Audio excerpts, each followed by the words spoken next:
গুৱাহাটীৰ কৃত্ৰিম বান কিমান ভয়ানক বা গুৱাহাটীৰ কৃত্ৰিম বানৰ যিখন ছবি সেই ছবিখন দেখিলে আপুনি আচৰিত হ'ব। আজি আমি এই মুহূৰ্তত অনিল নগৰৰ কথা নতুনকৈ কোৱাৰ প্ৰয়োজন নাই।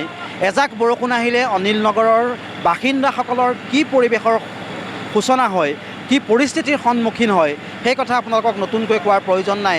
অসমবাসীয়ে প্ৰত্যেকটো মুহূৰ্তত গুৱাহাটীৰ অনিল নগৰৰ সেই দুৰ্বিষহ জীৱন পাৰ কৰা যিখন ছবি সেই ছবিখন আপোনালোকে দেখি আহিছে আৰু আজিও এই অপৰিৱৰ্তিত এখন ছবি, সেই জীয়া ছবিখন এই মুহূৰ্তত আমি এনিভাৰত 24 জৰিয়তে দেখুৱাইছোঁ যে মোৰ পিছফালে যিখন ছবি দেখিব, মোৰ সতীৰ্থ আছে, সতীৰ্থই দেখুৱাব যিখন ছবি যে এবুকু পানী অনিল নগৰত। এতিয়াও কেইবাটাও মেচিন লগাই ইতিমধ্যে SDRF বাহিনীয়ে ইয়াত নাৱৰে ভিতৰৰ পৰা মানুহ অনা নিয়া কৰি আছে আৰু আমি কাষৰ স্ক্ৰীণত আমি দেখুৱাই যাম এনিভাৰত 24ৰ জৰিয়তে আমি কাষৰ স্ক্ৰীণত দেখুৱাই যাম যিখন ছবি, এখন জীয়া ছবি মই উল্লেখ কৰিছোঁ যে ইয়াৰ ভিতৰলৈ সাহায্য প্ৰদান কৰিবলগীয়া হৈছে, ট্ৰেক্টৰে ভিতৰলৈ খাদ্য সামগ্ৰী লৈ যাবলগীয়া হৈছে, ভিতৰৰ পৰা মানুহ ওলাই আহিব পৰা নাই, ভিতৰত মানুহ আবদ্ধ হৈ আছে। খাদ্য সামগ্ৰী ইতিমধ্যে ট্ৰেক্টৰে ভিতৰলৈ লৈ গৈছে।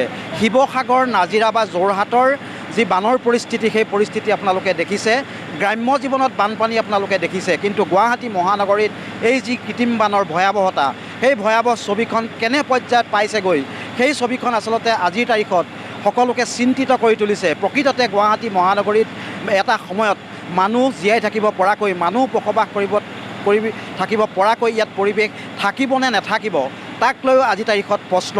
আৰু এতিয়াও মই উল্লেখ কৰিছোঁ যে গুৱাহাটীৰ যি অনিল নগৰ, সেই অনিল নগৰত এতিয়া কেইবাটাও মেচিন লগাই ইতিমধ্যে প্ৰশাসনে পানী সিঁচি আছে, কিন্তু এতিয়াও যদি আমি চাওঁ আকাশত প্ৰচণ্ড ডাৱৰ, ক'লা ডাৱৰে আগুৰি আছে আৰু এতিয়াও যদি এজাক বৰষুণ আহে তেতিয়াহ'লে পুনৰ আকৌ এবুকু হৈ উঠিব এই অনিল নগৰৰ পৰিৱেশ, পুনৰ ডুব যাব অনিল নগৰ। সমগ্ৰ অনিল নগৰৰ যিটো দুৰ্বিষহ জীৱন, যিটো পৰিৱেশ, সেই পৰিৱেশটো মই অকণমান আগলৈ গৈ দেখুৱাইছোঁ যে এইদৰে দেখিছে আপোনালোকে বিভিন্ন ঠেলা ৰিক্সা বা বিভিন্ন মানুহ আহিছে, একঁকাল পানীত এইদৰে ৰিক্সা চলাইছে, কোনোবা আহিছে। ইয়াৰ ভিতৰত SDRFৰ নাও চলিছে, মানুহ খোজকাঢ়ি কেনেদৰে আহিবলগীয়া হৈছে আপোনালোকে চাওক বা পৰিৱেশটো ভালকৈ চাওক, কাৰণ কেমেৰাই কেতিয়াও মিছা কথা নকয়। আৰু এই ছবিখনেই হ'ল গুৱাহাটী মহানগৰীৰ এখন স্মাৰ্ট চিটিৰ পৰিৱেশ।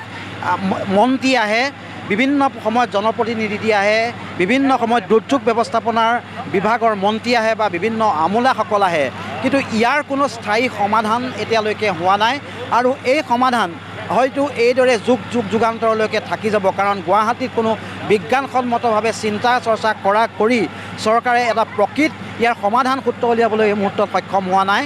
আমি দেখুৱাই গৈছোঁ সেই ছবিখন, অনিল নগৰৰ সেই ছবিখন নতুনকৈ মই আকৌ উল্লেখ কৰিছোঁ যে নতুনকৈ দেখুওৱাৰ প্ৰয়োজন নাই।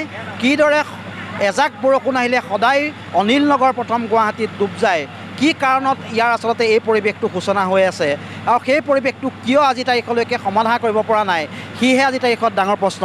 চৰকাৰ হৈ আছে, চৰকাৰ সলনি হৈ গৈ আছে, মুখ্যমন্ত্ৰী সলনি হৈ গৈ আছে, মন্ত্ৰী সলনি হৈ গৈ আছে, বিধায়ক সলনি হৈ গৈ আছে, কিন্তু গুৱাহাটীৰ এই বান সমস্যাৰ কিন্তু স্থায়ী সমাধান এতিয়ালৈকে হোৱা নাই। আৰু কেতিয়া চকুলো আচলতে নাইকিয়া হ'ব এইসকল লোকৰ, কাৰণ এখন স্মাৰ্ট চিটিত থাকি এইদৰে তেওঁলোকে জীৱন পাৰ কৰিবলগীয়া হোৱাটো আচলতে কিমান বেদনাদায়ক, সেই কথা আচলতে যিসকল ইয়াৰ ভিতৰত আছে সেইসকলেহে অনুভৱ কৰিব পাৰিব। আমিও এনিভাৰত 24 এই যিখন জীয়া ছবি, সেই ছবিখন দাঙি ধৰিলোঁ।